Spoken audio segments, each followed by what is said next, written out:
Hello students, welcome to आयाम career institute. मैं हूं डॉक्टर अब्दुल माजिद खान।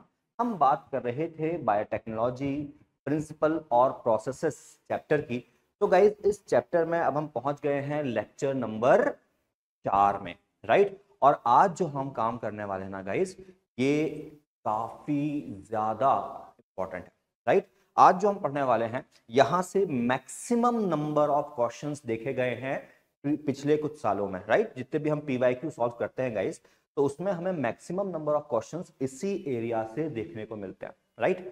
थोड़ा सा टफ भी है ना, मगर इसको अपन आसान बना लेते हैं, बहुत आसान बना लेंगे with the help of a animation. हमने एनिमेशन यूज किया है जिससे आपको बहुत ही आराम से बहुत सारी चीजें याद हो जाएंगी। हम बहुत सारी ट्रिक्स को यूज करेंगे जिससे आपको कई सारी चीजें बहुत आराम से याद हो जाएंगी, ठीक है ना।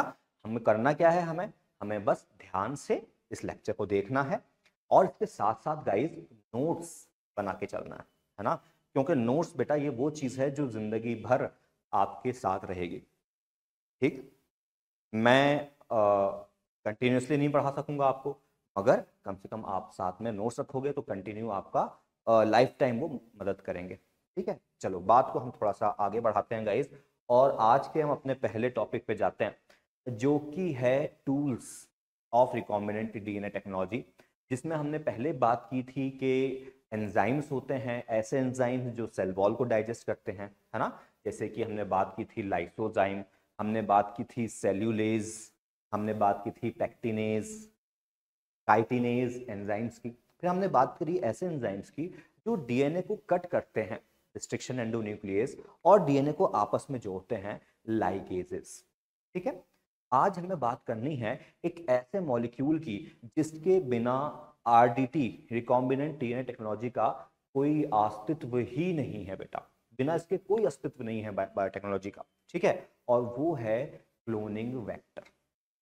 क्लोनिंग वेक्टर जानते हो क्या होता है? एक्चुअली क्लोनिंग वेक्टर एक टैक्सी होती है ना। इसको हम लोग एक और नाम से जानते हैं, इसको हम लोग जानते हैं जीन टैक्सी के नाम से, है ना। टैक्सी तो आप समझते हो मेरे ख्याल से, कहीं जाना है हमें तो टैक्सी में बैठ के जाएंगे, राइट।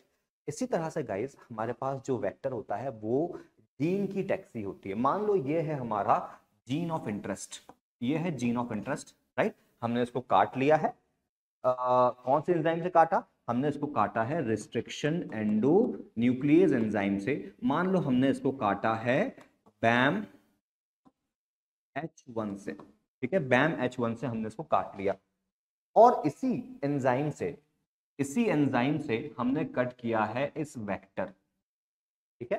तो वेक्टर ये वो पीस ऑफ डीएनए है जो हमारे जीन ऑफ इंटरेस्ट को से बाइंड कर लेता है। यानी कि जब हम इसको चिपकाएंगे आपस में, लाइगेशन करेंगे लाइगेज एंजाइम से, तो दोनों आपस में मिल जाएंगे, ज्वाइंट हो जाएंगे। क्यों? क्योंकि दोनों एक ही रिस्ट्रिक्शन एंडोन्यूक्लियस एंजाइम से बने हुए हैं, है ना। तो गाइस इसको हम लोग क्या बोलेंगे? इसको हम लोग बोलेंगे रिकॉम्बिनेंट डीएनए। क्या बोलते हैं? रिकॉम्बिनेंट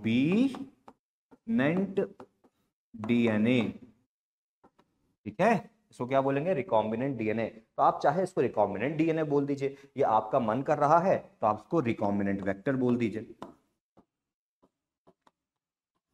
इसको आप रिकॉम्बिनेंट वेक्टर बोल दीजिए। क्यों? क्योंकि इसके अंदर नया कॉम्बिनेशन बन गया है इस वाले डीएनए का, है ना।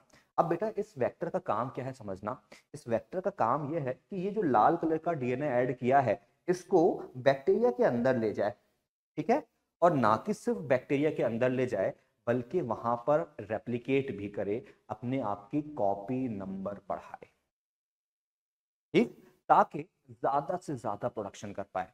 तो गाइज ये होता है हमारा वेक्टर। देखो जरा बुक की डेफिनेशन देखो। Vector are self replicating, important word देखो, सेल्फ रेप्लिकेटिंग डीएनए मॉलिक्यूल हैं which can carry the foreign DNA fragment to the host, right. अब एक बात समझो, ये फॉरेन डीएनए फ्रेगमेंट क्या है? ये यही है जीन ऑफ इंटरेस्ट। होस्ट क्या है गाइज? होस्ट सेल क्या है?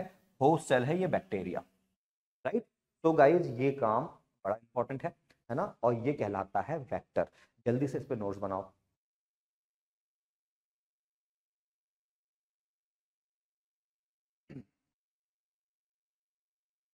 नाउ गाइस देखो, हमारे पास क्लोनिंग वेक्टर बहुत सारे होते हैं, राइट। और उनमें से कुछ क्लोनिंग वेक्टर जो आपके एनसीईआरटी में दिए हैं, या कभी ना कभी इन एग्जाम्स में आए हैं, उनको मैंने टेबुलर फॉर्म में यहाँ पर अरेंज कर दिया है गाइस, ठीक है ना, टेबुलर फॉर्म में इसको अरेंज कर दिया है। जैसे कि अगर हम वेक्टर की बात करें तो सबसे कॉमनली यूज्ड वेक्टर जो है गाइस वो है प्लाज्मिड। क्या है? प्लाज्मिड वेक्टर है। इसको हम लोग बोलते हैं पीबीआर। इसके जो एग्जांपल्स हैं वो है प्लाज्मिड ऑफ बोलीवर रोड्रिक्स 322, है ना, आर्टिफिशियल प्लाज्मिड कहलाएगा ये, ठीक है। इसके बाद गाइज हमारे पास है PUC 18, plasmid of university of California 18, और एक हमारे पास प्लाज्मिड होता है बेटा टीआई प्लाज्मिड, ऐसे ही एक और होता है हमारे पास आरआई प्लाज्मिड। अभी केवल नाम याद रखो, ठीक है ना, ये सब क्या है? प्लाज्मिड्स हैं। इसके बाद वेक्टर्स जो है ना वो कई बार बैक्टीरियोफेज भी हो सकते हैं। मान लो अगर हमको बैक्टीरिया में अपना जीन ऑफ इंटरेस्ट डालना है, तो अगर हमें बैक्टीरिया में जीन ऑफ इंटरेस्ट डालना है तो बैक्टीरिया में जीन ऑफ इंटरेस्ट डालने के लिए हम लोग यूज करेंगे प्लाज्मिड, ठीक है। कई बार हमें बैक्टीरिया में जीन ऑफ इंटरेस्ट अगर डालना है, राइट, तो हम कई बार यूज करते हैं ऐसा वायरस जो कि बैक्टीरिया को इन्फेक्ट करता है, इसको बोलते हैं बैक्टीरियोफेज वायरस, जैसे कि लैम्डा बैक्टीरियोफेज और जैसे कि M13 बैक्टीरियोफेज, ठीक। इसके बाद गाइस आपने सुना है ना human genome project, right. Human genome project में हमारे पास यूकैरियोटिक सेल थे, यूकैरियोटिक सेल थे। तो बेटा यूकैरियोटिक सेल में अपने जीन ऑफ इंटरेस्ट डालने के लिए हम यूज करते हैं bacterial artificial chromosome, east artificial chromosome और मेमेलियन आर्टिफिशियल क्रोमोसोम, है ना, लिख देता हूं, बैक्टीरियल आर्टिफिशियल क्रोमोसोम, राइट। ये क्या है? Yeast artificial chromosome. ये क्या है? Mammalian artificial chromosome. So guys याद रखना ये सारे artificial chromosomes eukaryotic cell, specially अगर हम बात करें तो एनिमल सेल्स में जीन को इंसर्ट करने के काम आते हैं, राइट। इनमें से देखो जो आप देख रहे हो यहाँ पे टीआई और आरआई प्लाज्मिड गाइज, तो ये टीआई और आरआई प्लाज्मिड गाइज ये यूज होता है प्लांट सेल के लिए, ठीक है, क्योंकि ये नेचुरली इन्फेक्ट करता है। कैसे करता है हम समझेंगे, ठीक है, मगर फिलहाल आपको ये याद रखना है। अब इसके बाद एक इंपॉर्टेंट चीज जो एनसीईआरटी में तो नहीं है मगर पिछले कुछ सालों में ऑप्शंस में आ चुकी है, जो आपको याद रखना है। एक प्लाज्मिड है गाइस जिसका नाम है कॉस्मिड। क्या नाम है? कॉस्मिड। एक्चुअली ये जो हमारा वेक्टर है बेटा ये बना है कोहेसिव साइट प्लस प्लाज्मिड को मिलाकर, ठीक है, बड़ा जीन कैरी कर सकता है ये। और दूसरा है हमारा फेजमिड। आप नाम से समझ पा रहे हो, फेज, फेज का मतलब क्या हो गया? Bacterio phase plus plasmid, right. ये दोनों मिला के हमारे फेजमिड बन जाते हैं, राइट। तो फेजमिड और प्लाज्मिड हमारे पास ये है। तो फटाफट जरा इसको लिख लो, इसको पॉइंट आउट करो। नाउ गाइस अब हम आ गए हैं सबसे इंपॉर्टेंट चीज पे। यही वो जगह है बेटा जहां से पिछले 5-6 बार क्वेश्चंस आ चुके हैं। आपसे पूछेगा कि जो वेक्टर है ना, जो क्लोनिंग वेक्टर है, जो जीन टैक्सी है, उनके अंदर क्या क्या खूबियां होना चाहिए। जैसे हम बोलते हैं ना कि एक डॉक्टर के अंदर क्या क्या खूबियां होना चाहिए, भैया डॉक्टर को पढ़ा लिखा होना चाहिए, है ना, और डॉक्टर को मेडिसिन के बारे में पता होना चाहिए, पेशेंट से अच्छे से बात करे, और इनमें सबसे इंपॉर्टेंट क्या है? सबसे इंपॉर्टेंट यह है कि उसने अच्छे से पढ़ाई की हो, करेक्ट। ऐसे ही बहुत सारे फीचर्स हमारे पास इन वेक्टर्स के भी होते हैं, राइट। उनमें से जो सबसे इंपॉर्टेंट, सबसे पहला जो फीचर है गाइस, वो फीचर है कि प्लाज्मिड के पास या वेक्टर के पास ओरिजिन ऑफ रेप्लिकेशन होना चाहिए, ठीक है। क्या होना चाहिए? Origin of replication. मैं आपको थोड़ा सा एक चैप्टर पीछे ले जाता हूं, तब आपको समझ में आएगा कि ओरिजिन ऑफ रेप्लिकेशन था क्या। आप याद करो molecular basis of inheritance, chapter याद आ रहा है? मॉलिक्यूलर बेसिस ऑफ इनहेरिटेंस, है ना, जेनेटिक्स 2, जहां पे आपने पढ़ा हुआ है कि डीएनए में रेप्लिकेशन होता है। याद करो, याद आ रहा है? डीएनए में रेप्लिकेशन होता है, और जब डीएनए में रेप्लिकेशन होता है तो किसी स्पेसिफिक साइट पर डीएनए पॉलीमरेज एंजाइम बाइंड करता है और प्राइमर बाइंड करता है, और प्राइमर बाइंड करने के बाद स्पेसिफिक साइट पर से वो ओरिजिन ऑफ रेप्लिकेशन होता है, मतलब रेप्लिकेशन स्टार्ट होता है और दोनों ही डायरेक्शन में मूव करता है। याद आ रहा है? ये वो जगह है बेटा जहां पर पॉलीमरेज बाइंड करेगा। बड़ी इंपॉर्टेंट बात है, ये वो जगह है जहां पर डीएनए पॉलीमरेज एंजाइम बाइंड करेगा। ठीक है, ये बड़ी इंपॉर्टेंट बात है। तो गाइस ये वो जगह भी है जो कि रिस्पॉन्सिबल है for increasing the for replication, है ना, रेप्लिकेशन करने के लिए भी इंपॉर्टेंट है ये जगह। साथ ही साथ ये इसलिए भी इंपॉर्टेंट है बेटा कि डिसाइड करती है कि आखिर कितनी कॉपीज बनना चाहिए, है ना, एक कॉपी बने, 2 बने, 10 बने, कब बने, राइट। ये सब कुछ डिसाइड कौन करता है? ये डिसाइड करता है हमारा ओरिजिन ऑफ रेप्लिकेशन। तो गाइज बहुत इंपॉर्टेंट है, यहां से क्वेश्चन आ चुका है ऑलरेडी, दोनों पॉइंट से आ चुका है कि प्लाज्मिड क्या क्या करता है, सॉरी ओराई क्या क्या करता है, रेप्लिकेशन ऑफ प्लाज्मिड या रेप्लिकेशन स्टार्ट करता है, राइट, और कंट्रोल करता है कॉपी नंबर को। ठीक है, तो गाइज याद रखो कॉपी नंबर का मतलब क्या हुआ कि भाई वेक्टर है हमारे पास, ठीक है, उसमें जीन ऑफ इंटरेस्ट भी है, यानी कि रिकॉम्बिनेंट वेक्टर बन गया है। अब ये वेक्टर अपनी कॉपीज भी तो बनाएगा, राइट। जब अपनी कॉपीज बनाएगा तो 1 बनाए, 2 बनाए, 3 बनाए, 4 बनाए, राइट। जितनी ज्यादा नंबर ऑफ कॉपीज बनाएगा गाइस, उतनी ज्यादा अमाउंट में प्रोडक्ट बनेगा। ये बड़ी इंपॉर्टेंट है ना, याद रखो। More copies of recombinant vector, right, अगर ज्यादा कॉपीज बनेंगी तो यहां पे क्या बनेगा? मोर प्रोडक्ट, है ना, सीधी सीधी बात है। जितने ज्यादा कॉपीज बनेंगी उतना ज्यादा यहां पर बेटा प्रोडक्ट बनेगा, इसीलिए इनका कॉपी नंबर पढ़ना अत्यंत इंपॉर्टेंट है। ठीक है, आप क्या चाहते हो? क्या आप चाहते हो कि आपके जो इतना मेहनत करी है आपने उसमें छोटा सा कम प्रोडक्ट बन जाए? नहीं, आप चाहते हो कि ज्यादा से ज्यादा प्रोडक्ट बने। तो फिर क्या कॉपी नंबर इंक्रीज नहीं करना पड़ेगा, है ना। कुछ लोगों की अगर ये लॉजिक समझ में नहीं आ रही है कि ज्यादा डीएनए से ज्यादा प्रोटीन कैसे बनेगा, तो आपने पढ़ा हुआ है एक chapter sexual reproduction in flowering plant, वहां आपने पढ़ा हुआ है कि एंडोस्पर्म बनता है ना। और याद करो एंडोस्पर्म की प्लॉइडी क्या थी? ट्रिप्लॉइड था ना। क्यों था? ताकि उसके अंदर एक न्यूक्लियस एक्स्ट्रा हो, एक कॉपी ऑफ डीएनए एक्स्ट्रा हो, ताकि ज्यादा अमाउंट ऑफ डीएनए बने। और आप अच्छे से जानते हो कि यही एंडोस्पर्म एक्चुअली सीड का मेजर पार्ट होता है, कॉटिलिडन्स। ठीक है, तो ये बात गाइस आप याद रखना, कॉटिलिडन्स नहीं, एंडोस्पर्म, राइट। तो गाइस ये बात आप अच्छे से याद रखना। चलो, अब दूसरी बात आ गई यहाँ पर, दूसरा फीचर जो आ गया वो है वेक्टर साइज का। ठीक, क्या मतलब है सर? इसका मतलब ये है कि मैं बोलूं कि भाई एक हमारे पास एक बैक्टीरिया है, ठीक है, बैक्टीरिया के अंदर जो मैक्सिमम पॉसिबिलिटी है डीएनए कैरी करने की, डीएनए कैरी करने की मैक्सिमम जो पॉसिबिलिटी है वो ये है कि ये इतना बड़ा पीस ऑफ प्लाज्मिड कैरी कर सकता है, इससे ज्यादा जगह नहीं है इसके पास। ठीक है, मान लो इतना बड़ा। अब हम क्या चाहते हैं कि भाई हमारा जीन जो इंसर्ट कर रहे हैं उसका साइज बड़ा हो। तो देखो, या तो हम एक प्लाज्मिड लें, समझना, ये हमने प्लाज्मिड ले लिया, क्लोनिंग वेक्टर ले लिया, ठीक है, और इस क्लोनिंग वेक्टर को हम यहां से कट कर रहे हैं। ठीक है, अगर हम ऐसा कट करें तो छोटा जीन ऑफ इंटरेस्ट डाल पाएंगे, और अगर हमारे पास प्लाज्मिड का साइज छोटा है तो हम काफी बड़ा जीन ऑफ इंटरेस्ट डाल सकते हैं। सोच के देखो, है कि नहीं? तो अगर हमारे पास प्लाज्मिड का साइज छोटा है तो बड़ा जीन ऑफ इंटरेस्ट जाएगा, और अगर वेक्टर का साइज ऑलरेडी बड़ा है तो इसमें क्या होगा? हमारा जीन ऑफ इंटरेस्ट छोटा जाएगा। तो गाइज हम जानबूझ के चाहते हैं कि गाड़ी हमारी बड़ी ना हो, गाड़ी हमारी छोटी हो।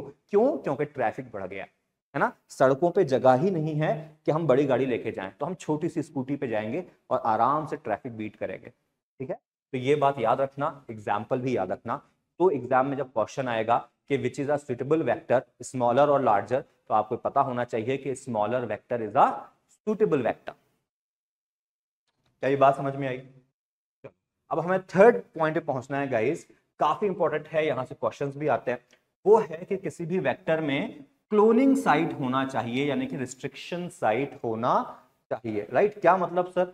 इसका मतलब ये हुआ कि मान लो कि हमारे पास ये प्लाज्मिड है, ठीक है, हम चाहते हैं भाई कि हमारे पास इस प्लाज्मिड को स्पेसिफिक जगह से काटने के लिए, स्पेसिफिक जगह से काटने के लिए स्पेसिफिक साइट्स हों। स्पेसिफिक साइट्स क्या हो सकती हैं गाइस? अच्छा एक बात सोचो, काटेंगे कहां से? आप बोलोगे सर काटने के लिए तो हमें रेस्ट्रिक्शन एंडो न्यूक्लियेज एंजाइम चाहिए।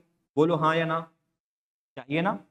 तो अगर हमें इसको काटने के लिए ये रिस्ट्रिक्शन एंडो न्यूक्लियस एंजाइम चाहिए, तो बेटा याद करो रिस्ट्रिक्शन एंडो न्यूक्लियस एंजाइम किस चीज को आइडेंटिफाई करता है? किस चीज को आइडेंटिफाई करता है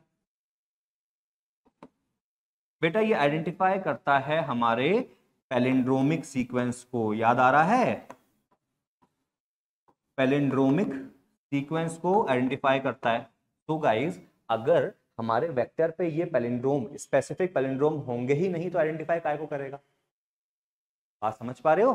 तो जरूरी है कि स्पेसिफिक पोजीशन पर स्पेसिफिक पैलिंड्रोम हो, ताकि ये जो रिस्ट्रिक्शन एंडोन्यूक्लियस एंजाइम है, ये एंजाइम स्पेसिफिक साइट पर, देखना स्पेसिफिक साइट पर इस वेक्टर को कट कर पाए इस तरह से। और जब वेक्टर को कट कर पाएगा इस तरह से गाइस, तो ही हम इसमें अपना नया जीन ऑफ इंटरेस्ट डाल पाएंगे। राइट? ये हम अपना नया जीन ऑफ इंटरेस्ट डाल पाएंगे, GOI यानी कि फॉरेन डीएनए डाल पाएंगे। राइट? तो गाइस याद रखिए, यही जो साइट है जहां पे ये रिस्ट्रिक्शन एंजाइम कट कर पा रहा है, यही वो साइट है जहां पर हम अपना जीन ऑफ इंटरेस्ट डालेंगे। और उसी जगह को जहां हम जीन ऑफ इंटरेस्ट डाल रहे हैं बेटा, उसको हम लोग बोलते हैं क्लोनिंग साइट, है ना? कभी कभी इस वर्ड को हम यूज करते हैं एज अ रिस्ट्रिक्शन साइट जहां से डीएनए कट होगा। और ये साइट प्रैक्टिकली कौन सी होगी? प्रैक्टिकली ये साइट होगी पैलिंड्रोमिक सीक्वेंस। क्या मेरी बात समझ में आई? नहीं आई तो एक बात और याद करो, एक पैलिंड्रोम का सीक्वेंस याद करो। मैंने बताया था ना, गटाक GAATTC CTTAAG, ये रहा डीएनए। तो बेटा यही है क्लोनिंग साइट, यही है क्लोनिंग साइट। यहां से यहां तक ये जो आप देख रहे हो, ये क्लोनिंग साइट है इसके बीच में। ठीक है? तो गाइस ये बात आपको याद रखना है। एक बार जरा पढ़ लेते हैं। A palindromic site for the action of restriction endonuclease enzyme is called as cloning site.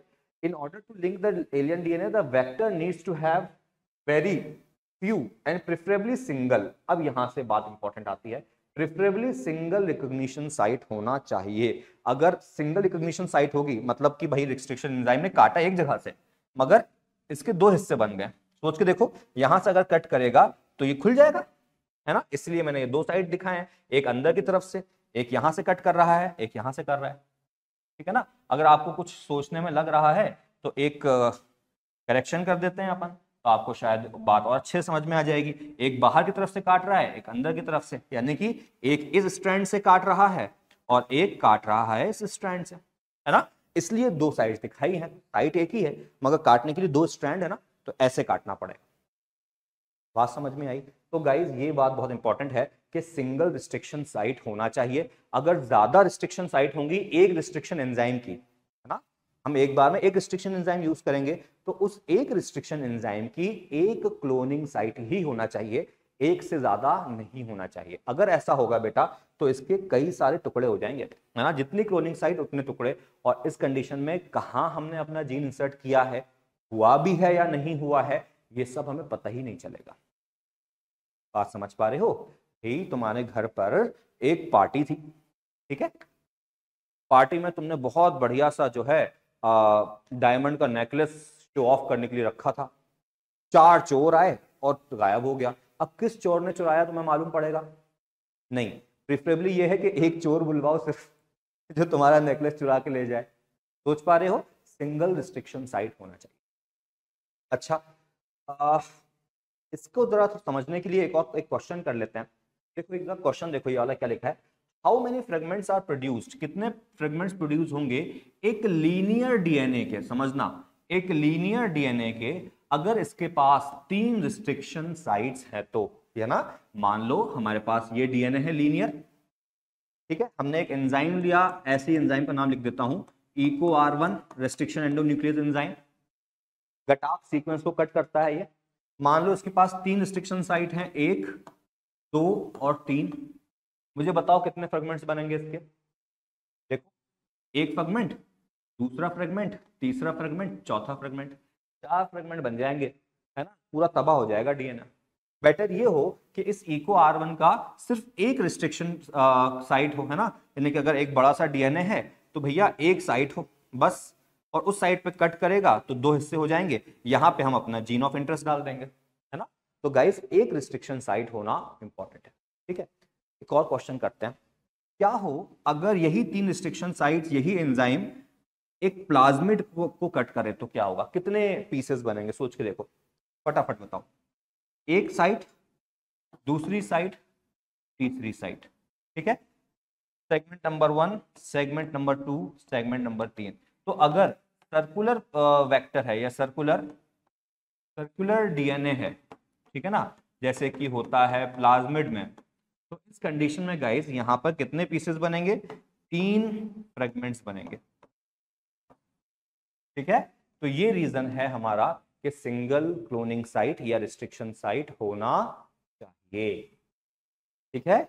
अब गाइस सबसे इंपॉर्टेंट वेक्टर, ठीक, ये वेक्टर आपकी एनसीईआरटी में भी दिया हुआ है, इससे क्वेश्चंस भी आते हैं, डायग्राम बेस्ड क्वेश्चंस आते हैं, और छोड़ना नहीं है हमें, 2024 में भी आएगा, लिख लो अभी से, ठीक है। तो गाइस हमारा जो वेक्टर है इसका नाम है PBR322, इसका फुल फॉर्म है बेटा plasmid of Bolivar and Rodrigues,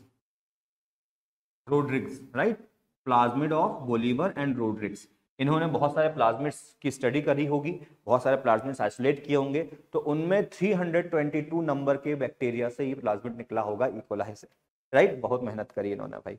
तो गाइज इसका नाम क्या है, प्लाज्मिड बोलीवर रोड्रिग्स 322, ठीक है।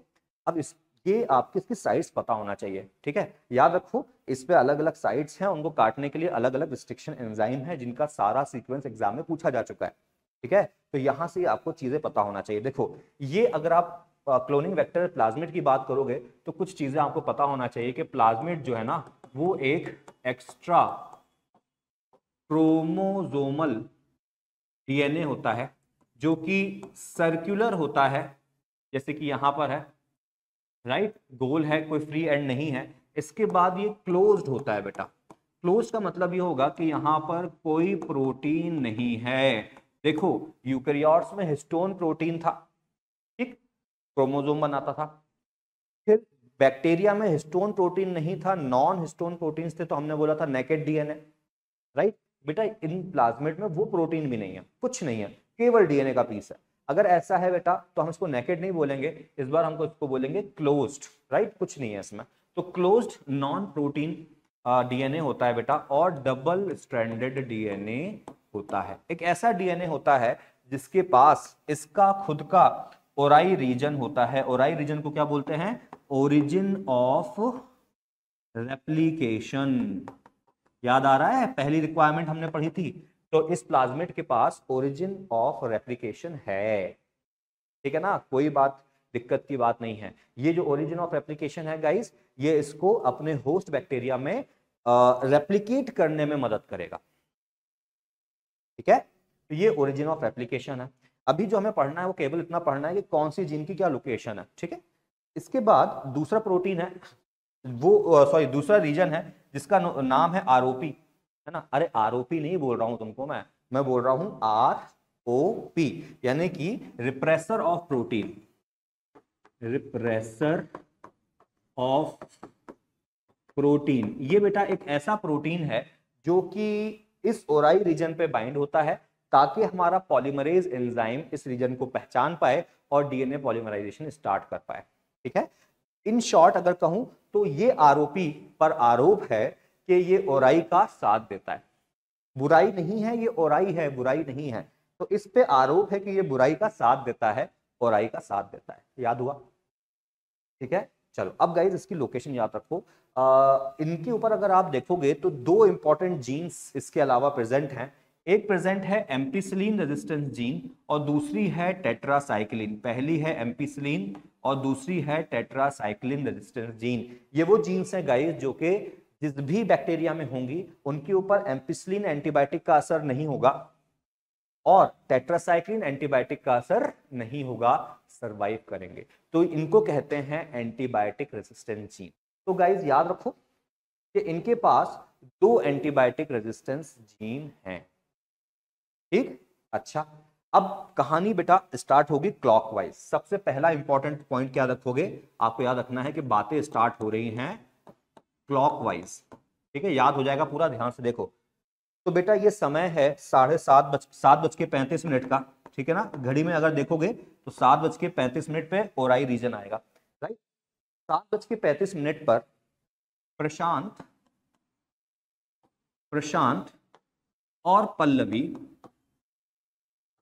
और पल्लवी इकोलॉजी की क्लास में गए, राइट, जहां पर इकोलॉजी पढ़ाई जाती थी हिंदी में। याद रहेगा, है ना। देखो 7:35 पर जहां ओरिजिन ऑफ एप्लीकेशन है, यहां पर से प्रशांत और पल्लवी यानी कि PST1 PST2 इकोलॉजी की क्लास गए, यानी कि इको R1 CLA1 और HIND3 रेस्ट्रिक्शन एंजाइम की साइट्स। और इन क्लासेस में इनको 2 लोग मिले, इनका नाम था बमसी और सलमान, है ना, बमसी और सलमान। कहानी इजी है। 7:30 बजे पल्लवी और प्रशांत इकोलॉजी की क्लास में गए हिंदी वाली में, जहां पे इनको कौन मिला, बमसी और सलमान। तो गाइज अगर आपको ये सीक्वेंस याद हो जाएगा तो आपको ये भी याद हो जाएगा कि एम्पिसिलिन रेजिस्टेंस जीन को PST1 कट कर रहा है, PUV1 कट कर रहा है, यानी कि एम्पिसिलिन को कट कर रहा है प्रशांत और पल्लवी। एक फालतू कोई जीन है, नाम नहीं मालूम उसका, याद करना भी नहीं है, उसको कट कर रहा है इको R1 CLA1 और HIND3। और फिर टेट्रासाइक्लिन जीन को कट कर रहा है बमसी और सलमान। मोस्टली बमसी यहाँ पे काम का है, यानी कि BAMH1 और SAL1 यहाँ पे इसे कट कर रहे हैं। ठीक है, बहुत कम चांसेस हैं कि आपसे ये पूछे कि आरोपी को कौन कट कर रहा है। ठीक है ना, तो आरोपी को कट करेंगे अगर तो भैया रेप्लिकेशन नहीं होगा, इसलिए हम नहीं चाहते कि कभी आरोपी को कट करें। ठीक है, मगर पल्लवी की बहन बड़ी पल्लवी 2 ये यहाँ पे कट कर रही है। ठीक है ना, मगर आपको इसको याद करने की जरूरत नहीं है क्योंकि इसको हम नहीं चाहते कट करें, मगर हाँ इन एरियाज को हम चाहते हैं कि कट करें। तो गाइज इसकी जरा कॉपी कर लो, इसको लिख लो, ट्रिक भी लिख लो।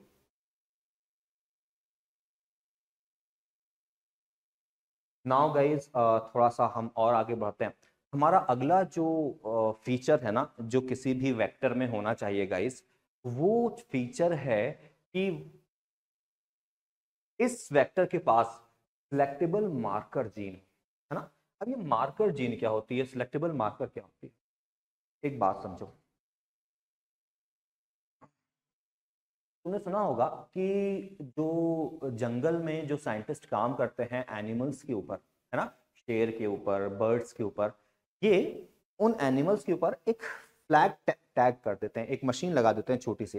फिर जहां जहां वो मूव करता है वहां वहां पर ये ट्रैकर बता देता है कि कहाँ जा रहा है आपका जानवर, कहाँ जा रहा है आपका एनिमल, शेर कहाँ जा रहा है या बर्ड कहाँ पर है ना, ट्रैकर लगा देते हैं। तो गाइस वो एक तरीके का मार्कर है जिससे समझ में आता है कि हाँ ये एनिमल इस एरिया का है, मूव करके कहाँ जा रहा है, हर जगह मार्किंग हो रही है उसकी, इसको बोलते हैं marker, right. Selectable marker select करता है कि स्पेसिफिक जीन को सिलेक्ट करने के लिए, राइट। तो पॉइंट इज कि सिलेक्टेबल मार्कर एक ऐसा जीन है जो कि ये बताएगा कि आपके DNA में, यानी कि जो आपका वेक्टर है उसमें जीन ऑफ इंटरेस्ट गई कि नहीं गई। और अगर चली गई है जीन ऑफ इंटरेस्ट, वेक्टर जो है उसके अंदर हमारा जीन ऑफ इंटरेस्ट चला गया है, तो क्या वो जीन ऑफ इंटरेस्ट हमारे बैक्टीरिया के अंदर गया कि नहीं गया, है ना। ये बताने वाला जो जीन है गाइस उसको बोलते हैं हम लोग सिलेक्टेबल मार्कर। जरा एक बार पढ़ के देखो, टेक्निकल वर्ड समझो, फिर इसके बाद इसको हम प्रैक्टिकली यूज करेंगे। Selectable marker helps in identifying and eliminating, identify करता है, पता करता है और हटाता है, एलिमिनेट करता है ऐसे ऑर्गेनिजम्स को या ऐसी DNA को, सॉरी ऑर्गेनिज्म को जो नॉन ट्रांसफॉर्मेंट्स हैं, है ना। वो बैक्टीरिया जिसके अंदर हमारा जीन ऑफ इंटरेस्ट और वेक्टर चला गया है, इसको हम बोलते हैं कि ये तो बदल गया है ना, इसके अंदर नई जीन चली गई है, ट्रांसफॉर्म हो गया है। बात करी थी इस बारे में। तो ट्रांसफॉर्मेंट्स ये वो बैक्टीरिया होते हैं जिनके अंदर जीन ऑफ इंटरेस्ट चला गया है, ठीक है। तो गाइस ये जो हमारा मार्कर्स हैं वो पहचानते हैं कि कौन नॉन ट्रांसफॉर्मेंट है, किसमें ट्रांसफॉर्मेशन नहीं हुआ, और किसमें ट्रांसफॉर्मेशन हुआ है तो उनको ग्रो करने देते हैं। है, हमें तो वही चाहिए ना, जिनके अंदर ट्रांसफॉर्मेशन हो गया है तो उनको ये ग्रो करने देते हैं। तो गाइज आपको यहाँ पे ये वर्ड याद रखना है कि ट्रांसफॉर्मेशन क्या है, एक ऐसी प्रोसेस जहां पर हम अपने जीन ऑफ इंटरेस्ट और वेक्टर को अपने होस्ट बैक्टीरिया में डाल देते हैं, अपने होस्ट बैक्टीरिया में या होस्ट ऑर्गेनिज्म में डाल देते हैं। क्या ये बात समझ में आई? ठीक है। अब जरा देखो कौन कौन से सिलेक्टेबल मार्कर्स हो सकते हैं। जैसे कि अगर हम बात करें प्लाज्मिड की PBr322 की, ठीक है, तो हम ऑलरेडी बेटा पढ़ चुके हैं कि PBr322 पे यहां पर और यहां पर क्लॉकवाइज चलने पर एम्पिसिलिन रेजिस्टेंस जीन होती है और टेट्रासाइक्लिन रेजिस्टेंस जीन होती है ना। ये दोनों जीन्स एम्पिसिलिन और टेट्रासाइक्लिन रेजिस्टेंस जीन जो है मार्कर का काम करती है बेटा। ठीक है, ऐसे बैक्टीरिया जिनमें ट्रांसफॉर्मेशन हो गया है, राइट, पता कैसे चलेगा? वो पता चलेगा इन जीन्स की हेल्प से। कैसे, मैं बताऊंगा। ठीक है। अच्छा, एक और एग्जांपल है जो आपको याद रखना है गाइस, वो है PUC plasmid of university of California 18 number का। उसके अंदर दो जीन है गाइस, उसके अंदर एक तो एम्पिसिलिन रेजिस्टेंस की जीन है और दूसरा है बीटा गैल। बीटा गैल, गैल मतलब गैलेक्टोसाइडेज की एक जीन होती है जिसको हम लोग बोलते हैं लैक-जेड जीन। ठीक है, ये दो जीन इनके अंदर सिलेक्टेबल मार्कर होते हैं। तो बेटा एंटीबायोटिक रेजिस्टेंस जीन भी सिलेक्टेबल मार्कर्स होती हैं, और किसी एंजाइम के लिए अगर कोई जीन प्रेजेंट है, जैसे बीटा गैलेक्टोसाइडेज एंजाइम के लिए जीन है बीटा गैल या लैक-जेड, राइट, वो भी सिलेक्टेबल मार्कर है। मैं दोनों ही मार्कर्स को कैसे यूज करते हैं ये बताऊंगा। मार्कर्स से हर साल क्वेश्चन आता है बिना स्किप किए, तो ये बात समझना 100% इंपॉर्टेंट।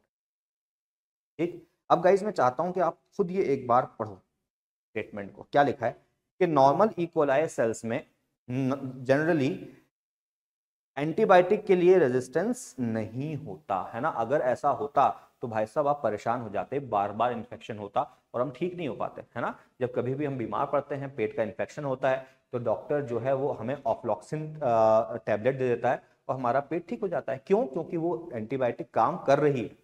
अगर रेजिस्टेंस प्रोड्यूस हो जाता ना एम्पिसिलिन के लिए, ऑफ्लॉक्सिन के लिए, तो फिर हमारा पेट ठीक नहीं होता। ठीक है, तो ये बात याद रखनी है। इस पे बेस्ड भी एग्जाम में क्वेश्चन आ चुका है 2016 सेकंड फेज, 2016 में आया था सेकंड फेज में, इसके ऊपर क्वेश्चन आ चुका है डायरेक्टली। ठीक है, चलो अब हम बात करते हैं कि सिलेक्टेबल मार्कर्स को यूज कैसे किया जाता है। ठीक, देखो अगर हम बात करें एंटीबायोटिक रेजिस्टेंस जीन की, तो उसको हम as a selectable marker use कर सकते हैं बेटा। ठीक है, एंटीबायोटिक रेजिस्टेंस जीन को हम as a selectable marker use कर सकते हैं। अच्छा, पहले याद करो कहां पे थी एंटीबायोटिक रेजिस्टेंस जीन। आपने बनाया था PBr322, बनाया था कि नहीं? इसमें 7:35 पर हो गया ओराई रीजन। इसके बाद आपका यहां पे हो गया एम्पिसिलिन रेजिस्टेंस जीन। क्लॉकवाइज चलोगे तो बाद में आएगा टेट्रासाइक्लिन रेजिस्टेंस जीन, है कि नहीं? और क्या दोनों ही सिलेक्टेबल मार्कर हैं? यस सर, बिल्कुल है। ठीक, अब एक बात समझो, ये है हमारा PBr322, ठीक है, और वो है हमारा सोर्स डीएनए। ये क्या है? सोर्स डीएनए है। सोर्स डीएनए ये वही डीएनए होता है जिसमें से हम अपना जीन ऑफ इंटरेस्ट निकालते हैं जब हम इनको कट करते हैं with the help of a enzyme. तो इस बार हम इसको कट कर रहे हैं एक स्पेसिफिक एंजाइम से जिसका नाम है बंसी, BAMH1। याद आ रहा है किसको कट करता है ये? बेटा BAMH1 यहां कट करता है, BAMH1 यहां कट करता है टेट्रासाइक्लिन रेजिस्टेंस जीन को। अगर हम चाहें तो सलमान को भी यूज कर सकते हैं, सेल1 को भी यूज कर सकते हैं हम, ठीक है ना। ये भी टेट्रासाइक्लिन रेजिस्टेंस जीन को कट करता है। हमने दोनों को इस सेम एंजाइम से बेटा कट कर दिया। ठीक, जब कट किया तो इसमें से निकल आया जीन ऑफ इंटरेस्ट और ये रहा हमारा वेक्टर। फिर हमने दोनों को उठा के लाइगेशन कर दिया। जब लाइगेशन कर दिया लाइगेज एंजाइम से, तो बेटा ये दोनों चिपक गए और अब जो मॉलिक्यूल बना आपके सामने, ये मॉलिक्यूल बना रिकॉम्बिनेंट डीएनए क्या बना, रिकॉम्बिनेंट डीएनए बना। क्या ये बात समझ में आई? लिख लो पहले से, क्योंकि मैं मिटाऊंगा, ऐसे इतनी जगह नहीं है। ठीक है, तो ये बना रिकॉम्बिनेंट डीएनए। ठीक, अब गाइस एक बात मुझे बताओ, ये सब हम कहाँ क्या कैसे कर रहे हैं? ये सब काम गाइस हम कर रहे हैं हमारे एक स्पेसिफिक तरह की टेस्ट ट्यूब में। बोलो हाँ के ना, कर रहे हैं ना? तो गाइस हम ये टेस्ट ट्यूब में कर रहे हैं, प्लस हमने एंजाइम्स उस टेस्ट ट्यूब में डाल दिए। क्या हमें मालूम है कि केवल यही बना होगा? तो ये भी तो हो सकता है कि वेक्टर कटा ही ना हो, as it is vector represent होगा इस टेस्ट ट्यूब के अंदर, राइट? या हो सकता है कट गया हो, मगर कटने के बाद दोबारा जुड़ गया हो, री एनीलिंग हो गई हो, है ना? एक अच्छा वर्ड यूज किया है मैंने यहां पर, या तो नहीं कटा होगा, है ना, या इसकी री एनीलिंग हो गई होगी। अगर री एनीलिंग हो जाती है बेटा, तो हमारा जो जीन ऑफ इंटरेस्ट होता है वो रिकॉम्बिनेंट वेक्टर में नहीं जा पाता, और इस कंडीशन में जो बनता है मॉलिक्यूल वो कहलाता है नॉन रिकॉम्बिनेंट। क्या कहलाता है वो कहलाता है वो कहलाता है नॉन रिकॉम्बिनेंट। ठीक है, जिसमें रिकॉम्बिनेशन नहीं हुआ, जैसे कि ये वाला। ठीक है, सो गाइज याद रखना, अगर कंडीशन होती है तो टेस्ट ट्यूब के अंदर दो बातें होंगी, या तो रिकॉम्बिनेंट डीएनए बनेगा या तो नॉन रिकॉम्बिनेंट डीएनए बनेगा। यानी कि हम कह सकते हैं कि हमारे पास जब ट्रांसफॉर्मेशन करेंगे, यानी कि इस इन इन डीएनए को उठा के हम बैक्टीरिया के अंदर डालेंगे, तो एक्चुअली में तीन तरह के बैक्टीरिया हमारे पास होंगे। दो तरह के डीएनए होंगे, recombinant DNA, non recombinant DNA. याद रखो ये क्या है, नॉन रिकॉम्बिनेंट डीएनए। ठीक है ना, और यहां पे होगा दूसरा, होगा यहां पे रिकॉम्बिनेंट डीएनए। लिख दिया है मैंने यहां पर, पहले से लिख दिया है ना। रिकॉम्बिनेंट डीएनए होगा और नॉन रिकॉम्बिनेंट डीएनए होगा। अब जब हम इसमें से डीएनए को हम इंजेक्ट करेंगे, यानी कि हम यहां पर ट्रांसफॉर्मेशन करेंगे बेटा। क्या करेंगे? ट्रांसफॉर्मेशन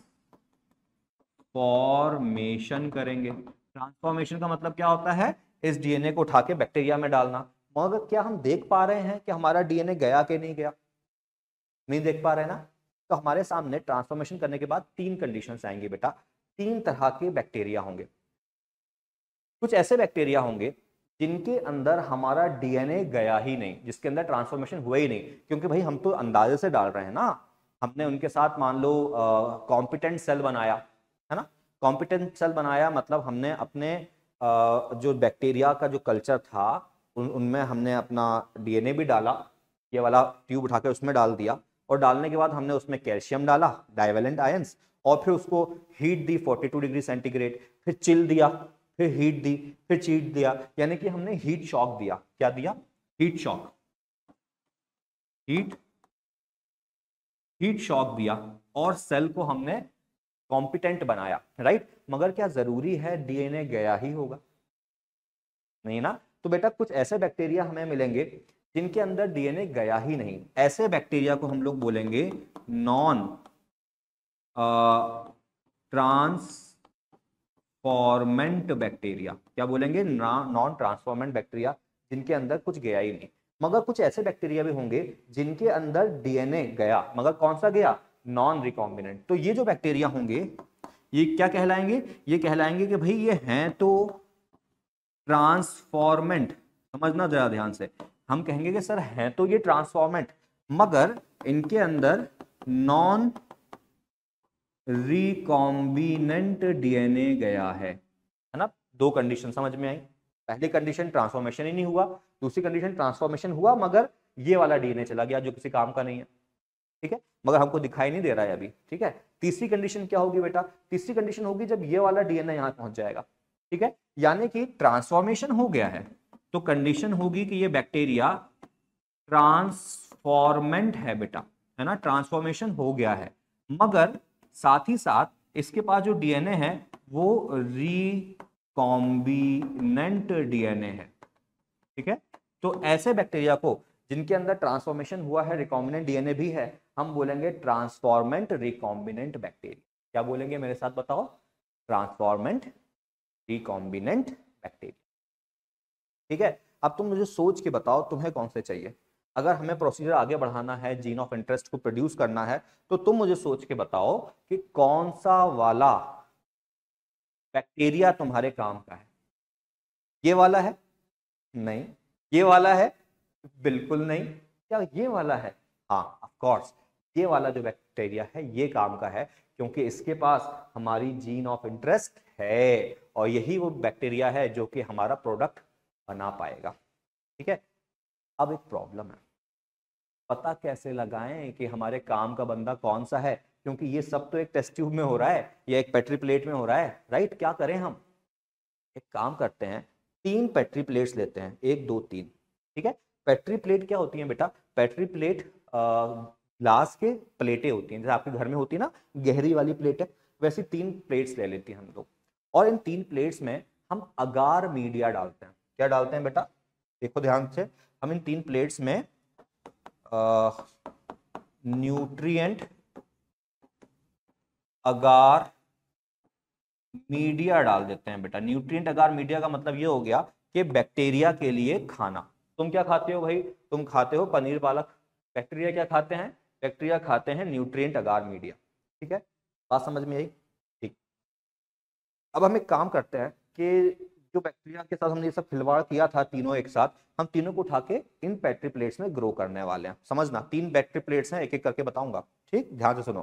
पहला पेट्री प्लेट हमने ली जिसमें हमने सिर्फ मीडिया डाला। तो बेटा जब हमने मीडिया डाला तो ये जो बैक्टीरिया हैं ट्रांसफॉर्मेंट नॉन रिकॉम्बिनेंट, ये यहाँ पर ग्रो करेंगे और बढ़िया कॉलोनी बनाएंगे, बढ़िया ग्रो करेंगे, कोई दिक्कत ही नहीं है ना। मस्त ग्रो कर रहे हैं क्योंकि इनको खाना मिल रहा है। क्या चाहिए जिंदगी में? ठीक। हमने नॉन ट्रांसफॉर्मेंट बैक्टीरिया लिए, उनको भी यहाँ ग्रो किया। ठीक है, मस्त खाना मिल रहा है, कहाँ जिंदगी अच्छी चल रही है, खुशी खुशी जी रहे हैं, बढ़िया कॉलोनी का साइज बढ़ रहा है, रिप्रोडक्शन कर रहे हैं। ठीक है। इसके बाद तीसरा बैक्टीरिया लिया हमने, इसको भी यहाँ ग्रो कर दिया और ये भी ग्रो हो गया क्योंकि खाना मिल रहा है, जगह मिल रही है, बढ़िया रिप्रोडक्शन करेंगे और ग्रो करेंगे, है ना। तीनों की कॉलोनीज बन गई। अभी हमें नहीं मालूम कौन सी किसकी कॉलोनी है, ऐसी मैंने समझाने के लिए बताया अभी। ठीक है, तीनों की कॉलोनीज बन गई। अब हमें पता करना है कि कौन सी कॉलोनी कौन से बैक्टीरिया की है। देखने में तो तीनों कॉलोनी वाइट हैं, वैसी ही नजर आ रही हैं, तो हम आइडेंटिफाई नहीं कर सकते। क्या करें भाई? कैसे पता करें कि हमारा वाला बंदा कौन है? टेस्ट लगाते हैं। ठीक है, और इस बार जो काम आएगा वो काम आएगा ये सिलेक्टेबल मार्कर। कैसे, जरा ध्यान से देखना। अब हम एक काम करते हैं, जो हमारी पेट्री डिश नंबर 2 थी जिसमें हमने न्यूट्रिएंट अगार मीडियम डाला है, तीनों में न्यूट्रिएंट अगार मीडियम डाला है, मगर इस बार हम अपने न्यूट्रिएंट अगार मीडियम नाम, क्या न्यूट्रिएंट अगार मीडियम नाम, न्यूट्रिएंट अगार मीडियम के साथ साथ इस बार हम डाल देते हैं यहां पर बेटा एम्पिसिलिन एंटीबायोटिक। एम्पिसिलिन एंटीबायोटिक डाल देते हैं। ठीक है ना। अच्छा, अब जैसे ही एम्पिसिलिन एंटीबायोटिक डालेंगे तो मुझे बताओ इनमें से कौन मरेगा कौन नहीं मरेगा? पहले बीच वाला बताओ। क्या बीच वाला मर नहीं जाएगा? क्या इसके पास कोई भी एंटीबायोटिक रेजिस्टेंस जीन है? बोलो। नहीं सर, इसके पास कोई एंटीबायोटिक रेजिस्टेंस जीन नहीं है, ये मर जाएगा। सोच पा रहे हो, है ना। इसके अंदर तो ट्रांसफॉर्मेशन ही नहीं हुआ। जब ट्रांसफॉर्मेशन नहीं हुआ तो ये मर जाना है, ये कॉलोनी मर जाएगी। ठीक है। दूसरा केस देखो। दूसरा केस ये है कि हमने ये वाला लिया, ट्रांसफॉर्मेशन हुआ है, रिकॉम्बिनेशन नहीं हुआ है, यानी कि यहां पर एम्पिसिलिन रेजिस्टेंस जीन भी ठीक है और टेट्रासाइक्लिन रेजिस्टेंस जीन भी ठीक है ना। बोथ जीन फंक्शनल है। यहां क्या है? बोथ जीन फंक्शनल है।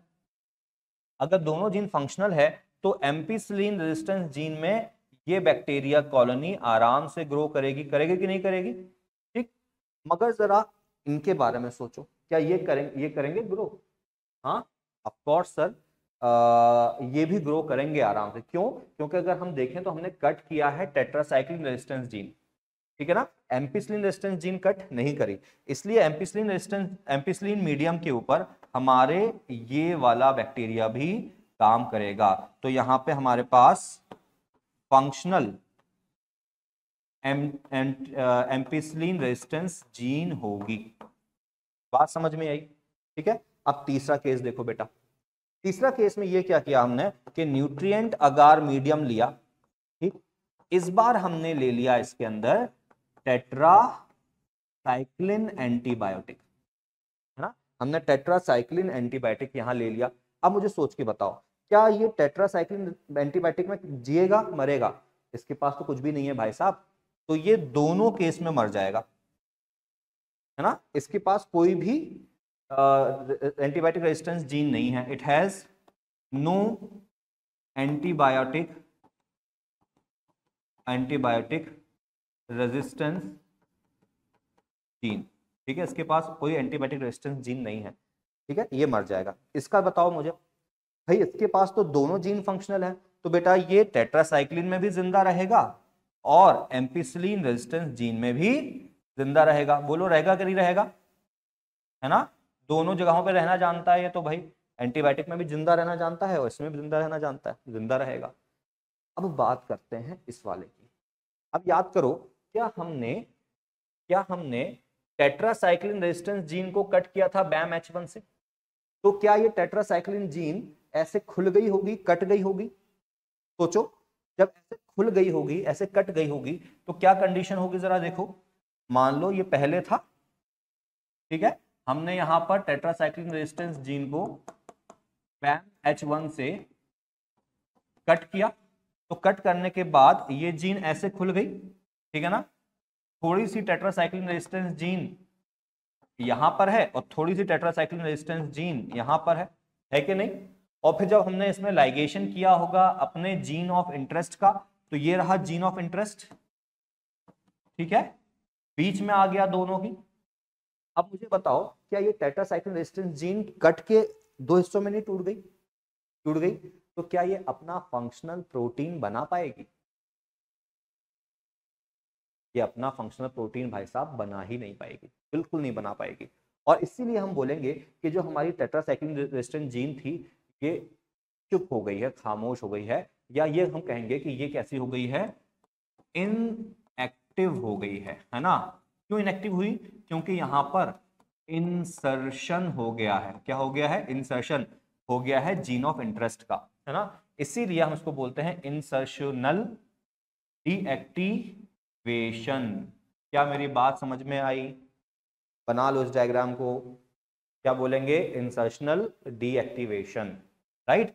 तो गाइस, इसी इंसर्शनल डीएक्टिवेशन के कारण यहां पे जो हमारी बैक्टीरिया था वो एम्पिसिलिन मीडियम में रेजिस्टेंस शो नहीं करेगा और मर जाएगा, ठीक है। इसको लिख लो बेटा फटाफट, वीडियो को पॉज करो और लिख लो। चलो हम आगे बढ़ते हैं। तो गाइस, ये थी पूरी की पूरी कहानी, एक बार समराइज कर देता हूं, है ना। रिस्ट्रिक्शन एंजाइम हमने कौन सा लिया था? हमने लिया था बैम H1, जिसने काटा था टेट्रासाइक्लिन रेजिस्टेंस जीन को। जितने भी नॉन ट्रांसफॉर्मेंट्स होंगे वो टेट्रासाइक्लिन रेजिस्टेंस जीन में भी मर जाएंगे और एम्पिसिलिन जीन में भी मर जाएंगे, है ना। दोनों में मर जाएंगे, जीन में नहीं, सॉरी, मीडियम में मर जाएंगे। एम्पिसिलिन मीडियम में भी मर जाएंगे और टेट्रासाइक्लिन मीडियम में भी मर जाएंगे। कौन? नॉन ट्रांसफॉर्मेंट, जिनके अंदर कोई प्लाज्मिड नहीं है, दे हैव नो प्लाज्मिड, इनके पास कोई प्लाज्मिड नहीं है, ठीक है, कोई इनके पास जीन नहीं, दोनों में मर जाएंगे। जिनमें ट्रांसफॉर्मेशन हुआ है सक्सेसफुल, वो है ट्रांसफॉर्मेंट्स, यानी कि इनके पास प्लाज्मिड है, ठीक है। एक के पास नॉन रिकॉम्बिनेंट प्लाज्मिड है, यानी कि टेट्रासाइक्लिन रेजिस्टेंस जीन भी ठीक है और एम्पिसिलिन रेजिस्टेंस जीन भी ठीक है, तो जिंदा रहेगा इस मीडियम में। फिर तीसरे होंगे रिकॉम्बिनेंट्स, जिनके अंदर हमारी जीन ऑफ इंटरेस्ट भी गई है, जिसके कारण इंसर्शनल इनएक्टिवेशन हो गया है। तो ये एम्पिसिलिन रेजिस्टेंस जीन तो ठीक है, इनके अंदर क्या है? इनके अंदर फंक्शनल एम्पिसिलिन रेजिस्टेंस जीन होगी और non functional tetracycline resistance gene होगी, इसलिए ये मर जाएंगे मीडियम में। तो हमें ऐसे बैक्टीरिया को चुनना है जो टेट्रासाइक्लिन में जिंदा रहें और एम्पिसिलिन में जिंदा रहें और टेट्रासाइक्लिन में मर जाए, ठीक है। अब गाइस, ये तो थी पूरी बात, एनसीईआरटी की बात खत्म होती है, ठीक है। आपके दिमाग में क्वेश्चन आ रहा होगा कि सर ये तो मर गया, फिर आप कैसे सिलेक्ट करोगे? तो बेटा, पहली जो हमने प्लेट बनाई थी, इसलिए तो बनाई थी, ये थी हमारी मास्टर प्लेट। ठीक है, हमने एक प्लेट बनाई मास्टर प्लेट, और उस मास्टर प्लेट को फिर हमने टेट्रासाइक्लिन रेजिस्टेंस जीन पे ऐसे टच, उसमें टेट्रासाइक्लिन मीडियम के ऊपर ऐसे टच किया, एम्पिसिलिन मीडियम पे ऐसे टच किया, तो इसकी कॉपी यहां पे भी बनेगी और इसकी कॉपी यहां पर भी बनेगी। और इस टेक्निक को बेटा हम बोलते हैं रेप्लिका प्लेटिंग। क्या बोलते हैं? याद रखो वर्ड, वर्ड कहां लिख दूं मैं? तो गाइज यहां लिख देता हूं मैं कि ये जो टेक्निक थी वो क्या थी? Replica plating technique, right. जिसमें हमने क्या किया, एक प्लेट बनाई जिसपे ये तीन कॉलोनीज थी, राइट। इसको हमने बोला मास्टर प्लेट, ठीक है, जिसके अंदर केवल न्यूट्रिएंट अगार मीडियम था। फिर हमने दो और पेट्री प्लेट्स ली, ठीक है, एक के अंदर थी एम्पिसिलिन मीडियम और एक था टेट्रासाइक्लिन मीडियम। फिर हमने इसको लिया और छापा मारा, यहां पर छापा मारा नीचे पर, है ना। बाग प्रिंट देखा है तुमने? बाग प्रिंट गर्ल्स क्या करते हैं, छापा लेते हैं ऐसे लगा देते हैं, जैसे तुम लोग मेहंदी लगवाते हो, छापे वाली मेहंदी, छापा लिया ऐसे लगाया, दूसरा हाथ लिया ऐसे लगाया, परफेक्ट आता है। वैसे ही हमने इसका छापा यहाँ पे भी लगाया और इसका छापा यहाँ पे भी लगाया। अब होगा ये कि भैया कोई यहाँ पर ग्रो करेगा और कोई ग्रो नहीं करेगा। बात समझ पा रहे हो? ये टेक्निक क्या कहलाती है? रेप्लिका प्लेटिंग टेक्निक कहलाती है। एग्जाम में नहीं आएगी, मगर आपको डाउट होता इसलिए मैंने बता दिया, एग्जाम में नहीं आएगी। नाउ गाइज एक लास्ट मार्कर हमारा जो कि है गैलेक्टोसाइडेज जीन का मार्कर, जिसको हम लोग बोलते हैं लैक्जेड जीन। कुछ याद आ रहा है लैक्जेड जीन? हाँ, कुछ लैक्जेड जीन याद आ रही है गाइज? याद करो, आपने पढ़ा था लैक ओपेरॉन, है ना। लैक ओपेरॉन में आपने पढ़ा था मॉलिक्यूलर बेसिस ऑफ इनहेरिटेंस में कि हमारे पास आई जीन होती है, ठीक है। आई जीन जो है एमआरएनए बनाती है, एमआरएनए से रिप्रेसर प्रोटीन बनता है, रिप्रेसर प्रोटीन जाके बाइंड करता है इस जगह पर, कहां पर? प्रोमोटर पे और ऑपरेटर पे, वो जाके बाइंड करता है प्रोमोटर पे। उसके बाद तीन जीन होती हैं गाइस हमारे पास, लेग जेड, वाई और ए, है ना। तो हम बात कर रहे हैं इस जीन, ये जो जीन है बेटा, ये जीन एक खास तरह का मॉलिक एंजाइम बनाती है जिसको हम लोग बोलते हैं बीटा गैलेक्टोसाइडेज। क्या बोलते हैं? बीटा गैलेक्टोसाइडेज एंजाइम बनाती है बेटा। और मैं आपको बता दूं कि ये जो बीटा गैलेक्टोसाइडेज एंजाइम होता है, इसका काम होता है ब्रेक करना गैलेक्टोसाइड बॉन्ड को। It break galactoside bond, right. तो अगर आप याद करो तो लैक्टोज था, याद आ रहा है? लैक्टोज था मीडियम में, है ना। तो लैक्टोज के अंदर दो चीजें होती हैं, लैक्टोज के अंदर होता है गैलेक्टोज और लैक्टोज के अंदर होता है ग्लूकोज, है ना। दोनों मिल जाएंगे डाइसैकेराइड है, दोनों मिल जाएंगे डाइसैकेराइड है, नॉन रिड्यूसिंग है, ठीक है, नॉन रिड्यूसिंग है। मगर जब टूट जाएगा इस एंजाइम की मदद से, तो ग्लूकोज अपने आप में क्या है? रिड्यूसिंग है। तो अगर इसके अंदर हम क्रोमेटोजेनिक सब्सटेंस, कलर देने वाला सब्सटेंस एक्स गैल डाल देंगे बेटा, तो उसमें ये कलर देगा। अभी इतना समझो आप, ठीक है। उसमें क्या देगा? कलर देगा बेटा। तो बीटा गैलेक्टोसाइडेज जीन जब अपना काम कर पाती है तो कॉलोनी के कलर के अंदर जो कलर आ जाता है वो ब्लू कलर आ जाता है, ठीक है। और इस सब्सटेंस को जो कलर देता है बेटा, इसको हम लोग बोल देते हैं क्रोमेटोजेनिक सब्सटेंस, क्रोमेटोजेनिक सब्सटेंस, ठीक है। इस बात को अच्छे से याद रखो। अब चलो एक्सपेरिमेंट कर लेते हैं। अब की बार जो हम जो प्लाज्मिड वेक्टर लेने वाले हैं बेटा, वो प्लाज्मिड वेक्टर है हमारा PUC18, plasmid of university of California sequence 18, ठीक है। इसके पास दो खास जीन है गाइस। इसके पास एक जीन है हमारी ampicillin resistance gene, ampicillin resistance gene, और दूसरी जीन है इसके पास लैक जेड जीन। कौन सी है? लैक जेड जीन, ठीक है। अब हम इसको काट रहे हैं और हमारा जो जीन ऑफ इंटरेस्ट है उसके साथ इसको लगा देते हैं। तो जरा ध्यान से देखना, हमने कौन सा वाला काटा है जीन? हमने जीन काटा है लेक्जेड जीन, यानी कि जब हमारा लेक्जेड जीन यहाँ चला जाएगा तो ये बन जाएगा रिकॉम्बिनेंट प्लाज्मिड। क्या बन जाएगा? ये बन जाएगा रिकॉम्बिनेंट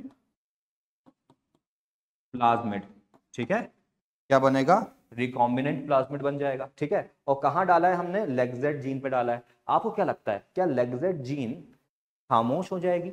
होगी कि नहीं होगी? क्योंकि ये दो हिस्सों में टूट चुकी है, तो यहां पे होगा इंसर्शनल डीएक्टिवेशन, या हम कह सकते हैं insertional inactivation of beta galactosidase gene lacZ gene. ठीक है, मगर जैसे पहले हुआ था, ये सब चीजें कहाँ चल रही हैं? टेस्ट ट्यूब में चल रही हैं। क्या हमको पता चलेगा कौन सा रिकॉम्बिनेंट है, प्लाज्मिड है, और कौन सा नॉन रिकॉम्बिनेंट है सोल्यूशन में? नहीं पता चलेगा। इसलिए यहां पर भी 3 तरह के बैक्टीरिया बनेंगे ट्रांसफॉर्मेशन के बाद। किसके बाद? ट्रांसफॉर्मेशन के बाद 3 तरह के बैक्टीरिया यहां पर भी बेटा हमें नजर आएंगे। ठीक है, 1, 2 एंड 3।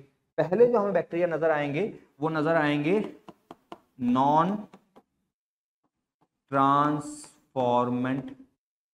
ठीक है, जिनके अंदर ट्रांसफॉर्मेशन हुआ ही नहीं। दूसरा हमें नजर आएगा बेटा ट्रांसफॉर्मेंट।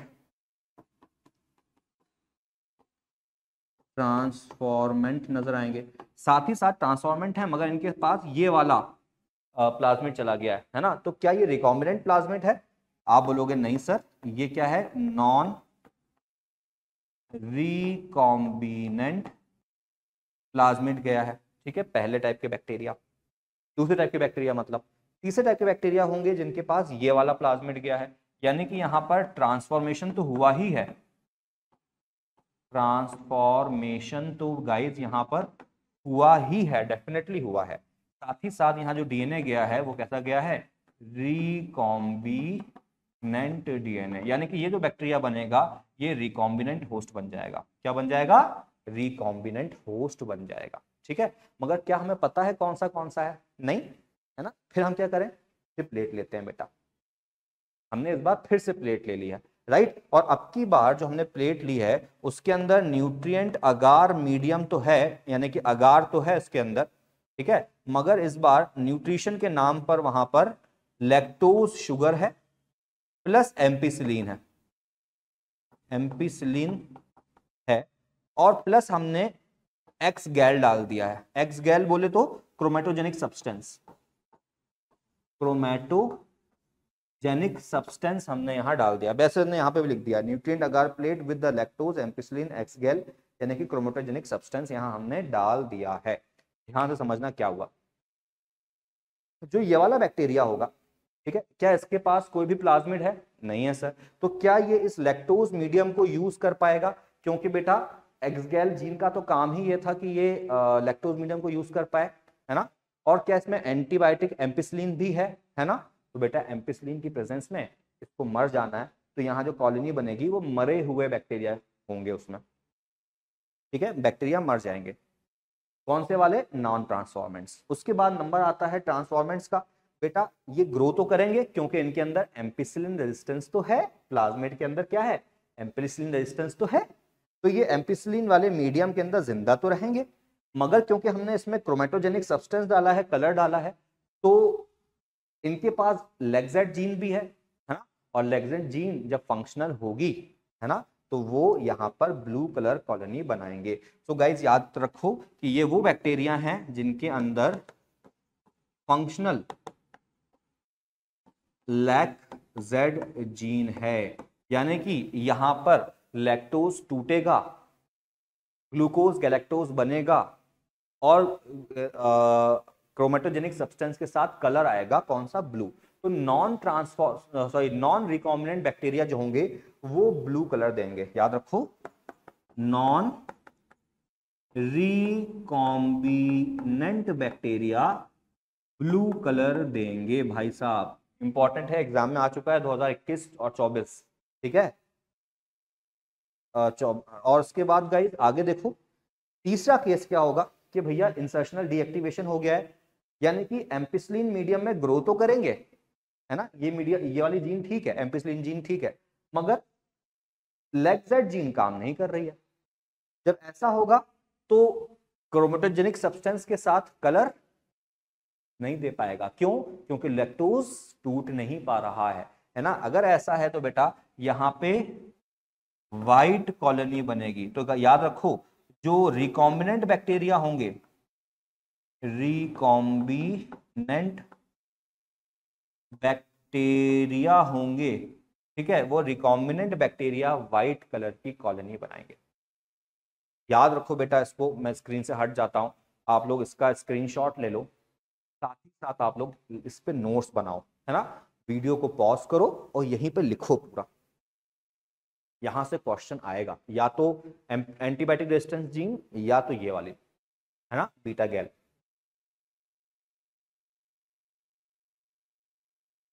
नाउ गाइज, हमने PBR322 प्लाज्मिड वेक्टर की बात करी, हमने बात करी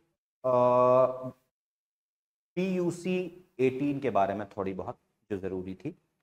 तो गाइज हमने यहाँ बात करी ऐसे क्लोनिंग वेक्टर्स के बारे में जो कि यूज होते हैं बैक्टीरियल क्लोनिंग में, जबकि हमारा होस्ट यानी कि रेसिपिएंट जो ऑर्गेनिज्म है वो एक बैक्टीरिया है। क्या हो अगर हम अपना जीन ऑफ इंटरेस्ट किसी प्लांट में डालना चाहते हैं, जैसे कि हम अपना बैसिलस थुरिनजिएंसिस का जीन प्लांट्स के अंदर डालना चाहते हैं और एक बीटी कॉटन बनाना चाहते हैं, एग्जाम्पल के तौर पर बोल रहा हूं। तो बेटा अगर हमारा होस्ट प्लांट है तो हमें PBR322 हमारे काम का नहीं है ना। PUC18 भी हमारे काम का नहीं है, क्योंकि इनको एंटीबायोटिक रेजिस्टेंस जीन में हम ग्रो नहीं कर सकते, है ना। ये अलग प्लाज्मिड्स हैं। हमको अब चाहिए एक ऐसा प्लाज्मिड बेटा जो कि प्लांट्स को इन्फेक्शन कर सकता हो, है ना।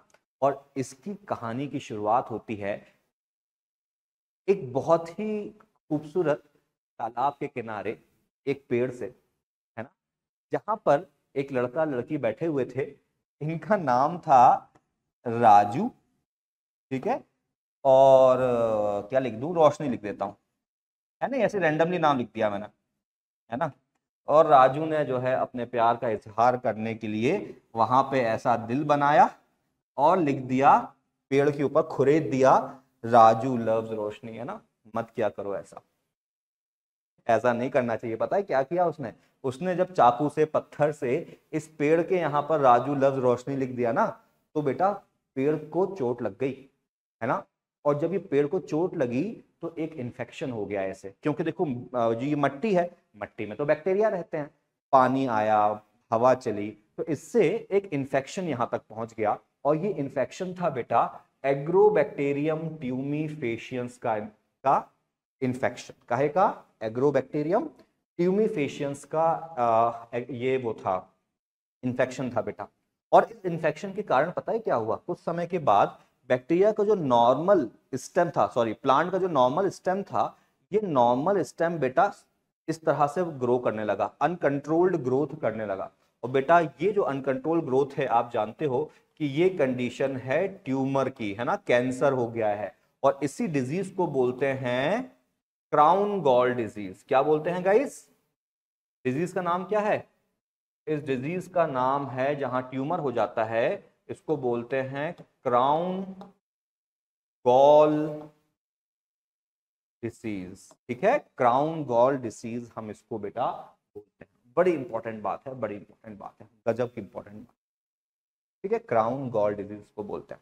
अब बेटा यहाँ पे जो क्राउन गॉल डिजीज करने वाला बैक्टीरिया है उसका नाम क्या है? Agrobacterium tumefaciens. अब जरा नाम को ध्यान से देखना, बहुत सारे जवाब आपको यही मिल जाएंगे, है ना। ऐसा बैक्टीरिया, ध्यान से देखो, ऐसा बैक्टीरिया जो कि एग्रीकल्चरल प्लांट्स को यानी कि क्रॉप प्लांट्स को इन्फेक्शन करता हो। क्रॉप प्लांट्स कौन कौन सी सर? क्रॉप प्लांट जैसे कि बीन्स, है ना, जितने भी डाइकॉट होते हैं, लेग्यूम्स, है ना, जितने भी मेजरली जो डाइकॉट होते हैं, उन डाइकॉट प्लांट्स को ये इन्फेक्शन करता है। और इन्फेक्शन करके करता क्या है? ट्यूमर का फॉर्मेशन करता है ना। तो ऐसा बैक्टीरिया जो कि एग्रीकल्चरल क्रॉप प्लांट्स के अंदर इन्फेक्शन करके ट्यूमर बनाता है, एग्रोबैक्टीरियम ट्यूमीफेशियंस कहलाता है। क्या बात समझ में आई? ठीक है, तो बेटा याद रखो ये पैथोजन है to the dicot plants, it is a pathogen to the dicot plants, right. और करता क्या है एक्चुअली, ये इन्फेक्शन इसलिए कर पाता है क्योंकि इसके पास एक बहुत ही तगड़ा प्लाज्मिड होता है जिसको बोलते हैं टी आई प्लाज्मिड। नाम से देखो, नाम से समझ में आ रहा है, टी फॉर हो गया ट्यूमर, राइट, और आई फॉर हो गया इंड्यूसिंग। तो इसके पास प्लाज्मिड है, ट्यूमर इंड्यूसिंग प्लाज्मिड, जिसके कारण प्लांट्स में ये क्राउन गॉल डिजीज हुई थी बेटा। ठीक है, अब मेरी बात को थोड़ा आगे समझो। अगर आप इस टीआई प्लाज्मिड को देखोगे तो इस टीआई प्लाज्मिड में 7:25 पर ओरिजिन ऑफ रेप्लिकेशन है। ठीक है, 7:25 पर ओरिजिन ऑफ रेप्लिकेशन है। उसके बाद इसके पास एक जीन है जिसको हम लोग बोलते हैं VIR, वायरुलेंस जीन। ठीक है, वायरुलेंस जीन का काम होता है कि ये इस वाली बड़ी सी जीन को, यहां से यहां तक की जो जीन है, इस जीन को ट्रांसफर करे। वायरुलेंस जीन का काम मैं लिख देता हूं, इट ट्रांसफर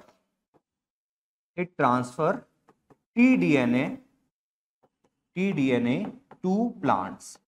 ये प्लांट सेल्स के अंदर जो है ना, प्लांट सेल्स के अंदर जो है ना, वो इस टीडीएनए को बेटा ट्रांसफर करता है। ठीक है, ठीक है। अब जरा आगे देखो, आगे दिया है टीडीएनए रीजन, है ना बेटा। टीडीएनए का मतलब क्या हो गया, ऐसा रीजन जो कि ट्यूमर बनाने के लिए जिम्मेदार है, टीडीएनए रीजन कहलाता है बेटा। क्यों? क्योंकि इनके अंदर कई ऐसी जीन पाई जाती हैं जो ट्यूमर इंड्यूस करती हैं, इनको हम बोलते हैं ट्यूमर इंड्यूसिंग जीन। देखो फिर से सुनो मेरी बात को, मैं समझ गया कहां पे तुम लोग अटक रहे होगे। तुम अटक रहे होगे कि प्लाज्मिड का नाम है ट्यूमर इंड्यूसिंग प्लाज्मिड। क्यों? क्योंकि उसके पास एक जीन है टीडीएनए, एक रीजन है डीएनए का टीडीएनए, और उस टीडीएनए में एक पार्ट है टीआई जीन। ठीक है, इसके साथ साथ ऑक्सिन भी है, साइटोकाइनिन भी बनाता है ना। आप याद करो, अगर आपको क्लास 11th का चैप्टर याद है प्लांट ग्रोथ, तो आपको याद आ रहा होगा कि आपने ऑक्सिन और साइटोकाइनिन हार्मोन पढ़े हैं। ऑक्सिन और साइटोकाइनिन सेल डिवीजन कराते हैं, याद करो। याद आ रहा है? तो बेटा अनवांटेड सेल डिवीजन यहां कराएगा, एक्सट्रीम सेल डिवीजन यहां कराएगा, अनकंट्रोल्ड सेल डिवीजन कराएगा, और ट्यूमर का फॉर्मेशन करेगा। यही काम है इस टीडीएनए का। ठीक है, जो कि प्रेजेंट है टीआई प्लाज्मिड में। तो गाइज ये है हमारा टीआई प्लाज्मिड, जिसकी वजह से ट्यूमर इंड्यूस होता है। क्या ये बात समझ में आई? ठीक है, और क्यों होता है? क्योंकि ये auxin, cytokinin, opine, TI genes इनके पास प्रेजेंट होती हैं। नाउ गाइज एक बात समझो, अब ये जो टीआई प्लाज्मिड है ये हमारे कैसे काम का है। तो बेटा एक बात समझना, हमारा जो टीआई प्लाज्मिड है ना, ये ऑटोमेटिकली अपने आप बैक्टीरियल सेल में इंफेक्शन कर देता है। ठीक है, आप बस सेल में पहुंचा दो, ये ऑटोमेटिकली इंटीग्रेट कर देगा। जो मेन प्लांट का जो डीएनए है, मेन डीएनए, ये उस मेन डीएनए में टीडीएनए को इंसर्ट कर देता है। यानी कि जिंदगी भर एक्सप्रेशन होगा, हमेशा एक्सप्रेशन होगा जब जब प्लांट का एक्सप्रेशन होगा। यानी कि जो प्लांट की जीन है उसमें इसने अपना जीन ऑफ इंटरेस्ट डाल सकते हैं हम, और परमानेंटली एक्सप्रेस करवा सकते हैं बिना किसी परेशानी के। ठीक है, तो बेटा ये है नेचुरल जेनेटिक इंजीनियर। क्या है ये है नेचुरल जेनेटिक इंजीनियर।